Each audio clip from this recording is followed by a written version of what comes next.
హైదరాబాద్లోని నిత్యావసర పదార్థాలను కల్తీ చేస్తూ సొమ్ము చేసుకుంటున్న ఓ ముఠా గుట్టురట్టును పోలీసులు రట్టు చేశారు.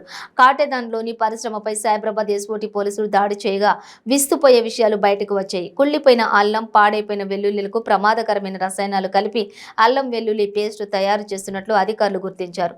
కాటేదాన్ పారిశ్రామిక వాడలో కల్తీ అల్లం వెల్లుల్లి పేస్టుతో పాటు మ్యాంగో కూల్ డ్రింక్స్ తయారు చేస్తున్నట్లు గుర్తించి దాడులు చేశామని సైబరాబాద్ పోలీసులు తెలిపారు. బాగా కుళ్లిపోయిన అల్లం వెల్లుల్లితో పేస్ట్ తయారు చేస్తున్నారని, పేస్ట్ బాగా ఘాటుగా ఉండేందుకు అసిటిక్ యాసిడ్ లాంటి ప్రమాదకరమైన రసాయనాలు మిక్స్ చేస్తున్నారని చెప్పారు.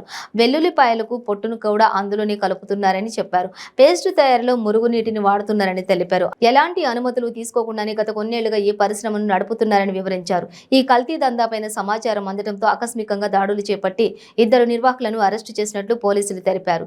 కంపెనీలో 500 కేజీల అల్లం వెల్లుల్లి paste, little chops cool drinks, 210 లీటర్ల అసిటిక్ యాసిడ్, 550 కేజీల నాన్ వెజ్ మసాలా ప్యాకెట్స్ ను స్వాధీనం చేసుకున్నారు. నిందితులను రిమాండ్లోకి తీసుకుని ప్రశ్నిస్తున్నట్లు పోలీసులు తెలిపారు.